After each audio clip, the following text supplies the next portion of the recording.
ako po ng pagbibigay. Amen? Ang mga verses na babasahin po namin ngayon ay nagkikisig, kumakatok sa ating mga puso. Praise the Lord. Ano po ba sa inyo ang pagbibigay? Ito po ba ay isang ritual na lang na ating ginagawa? O ito ay optional na lang?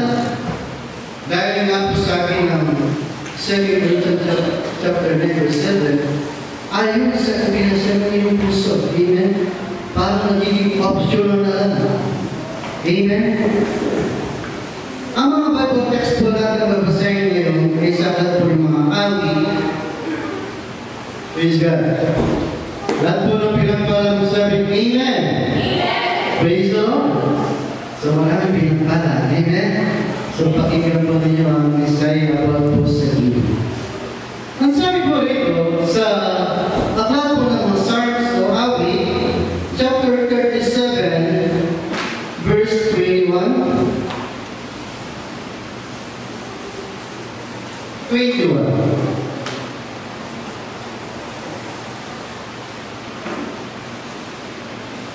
The wicked borroweth and payeth not again, but the righteous showeth mercy and giveth. Sa Tagalog po, ang masama ay humihiram at hindi nagsasahuli. Ngunit ang tuwid ay nakahaba at nagbibigay. Punta po tayo sa New Testament, sa kanto ng mga Roma, para pagpupos ang walang imamawa na pagpupos sa ating binasa. So, ako na Roma chapter 13 verse 8.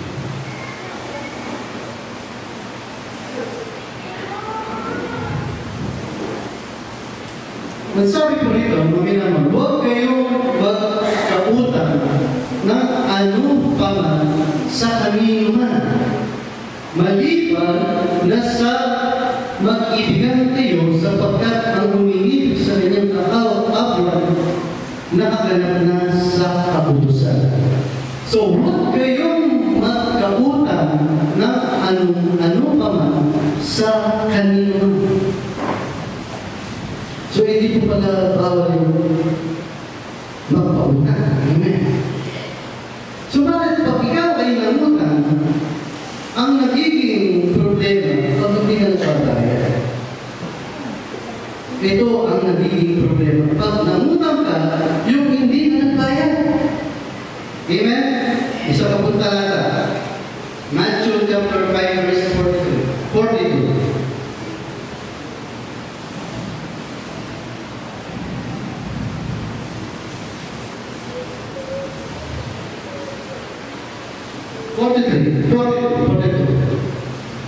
Matthew chapter 5 verse 42. Bigyan mo ang sa iyo'y humihingi at huwag mong kaligtan ang sa iyo'y nangungutang. Amen? So hindi mo bawal yung magpautang. Amen? Yung nagpapautang, ito po pala yung mga giver. Ito yung mga nagbibigay. Amen? So bakit pag ikaw ay nangutang, tapos na kanina, ang nagiging problema, pag hindi ka nakabayad, pag hindi mo ito pinarayan, mamaya, malalaman po ninyo sa sagot. Balik po tayo sa Romans chapter 13 verse 7. Ito po yung mga giver, yung mga nagbibigay. Kung sino-sino ang dapat natin bigyan, at kung ano ang dapat, kung sino ang mga dapat natin pananatin o purihin. Sa 7 po tayo. Ibigay ninyo sa lahat ang sa kanila'y nararapat. Buwis sa dapat buwisan. Ambag sa bawat ambagan. Takot sa dapat katakutan. Puri sa dapat purihin.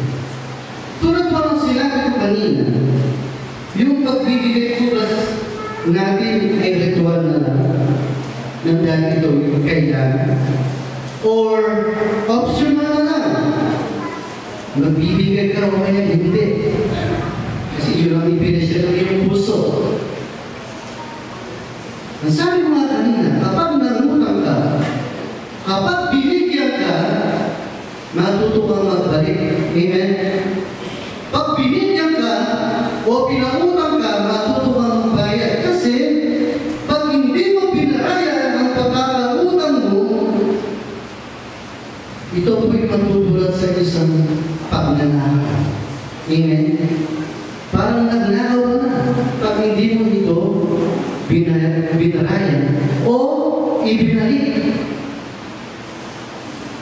Para po sa tuloy ng mga naman, punta po tayo sa Matay chapter 3 verse 7 to 10.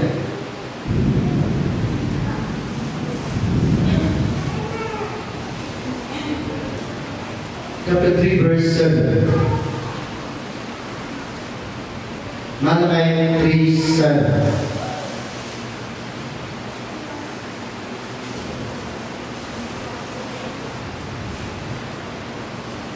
Praise the Lord. Mula ng mga kaarawan ng iyong mga magulang kayo'y napakaligaw sa aking mga tuntunin. At hindi niyo tinalim. Manumbalik kayo sa akin, at ako'y manumbalik sa inyo, sabi ng Panginoon ng mga ko. Ngunit, inyong sinasabi, ito po yung mga taong nagtatanong na meron naman silang mga blessing, mga pagpapala, meron naman silang mga ibigay. Sa ano ka namin, sabi ng Panginoon ng mga ko, ngunit inyong sinasabi, sa ano ka namin, sa ano kami manunumbalik? Nananakawan baga ng tao ang Diyos. Gayon may ninanakawan ninyo ako, ngunit inyong sinasabi, sa ano ka namin ninanakawan. Amen? Naniniwala po kayo, lahat ng bagay bigay ng Diyos sa atin. Trabaho, meron ka rin, service, lahat ng pag-aari mo sa Panginoon. Amen? So, anong kinakailangan natin ibalik sa Panginoon? Amen? Ang sabi ko, diba, ngunit inyong sinasabi, sa ano ka namin ninanakawan? Sa ikasampung bahagi at sa mga mundo, ang sabi ko ng Panginoon. Tuloy ba tayo? Kayo'y nagsumpa ng mga sumpa, sapagkat inyo akong ninanakawan sa mga bagay nitong buong bansa. Amen? Nandahil po sa hindi po natin pagbibigay ng tithes or offering, yung mga dinalagay po natin yung ganito. Pag binigyan ka, pag pinautang ka, pag ito'y hindi mo ibinalik, ito'y parang pagnanakaw. Tulad ng ating mga binasa ngayon. Amen? So ano ang dapat natin gawin? Ang sabi ng Panginoon, subragin ninyo ako, ang sabi ng Panginoon sa Malakay 3:10. Amen? Dahil ninyo dito, ang ikasampung bahagi. Amen? At ang inyong mga handog. Anong mga pangako niya? Binubulog ko sa inyo. Amen? Ang isang pagpapala na walang sapat na salitang lahat niya. Iyan ang mga pangako sa mga taong may mga pagpapala na hindi gumagalap nito. Malinaw na sinasabi po ng kasulatan na kapag hindi mo ibinalik ang ibigay ng Diyos sa iyo o hindi mo ibinalik kapag binigyan ka ng Diyos na parang pinangutang tayo sa lahat ng mga bagay na meron tayo ngayon, so ang hinihingi ng Diyos ay 10% lamang, hindi pa po natin ibigay. Amen? So ano sabi po ng kasulatan? Ninanakawan natin ng Diyos. Amen? Ganyan po sarap pakinggan ang mga salita ng Diyos. Amen? Ang sabi ko nga po kanina, nang gigising,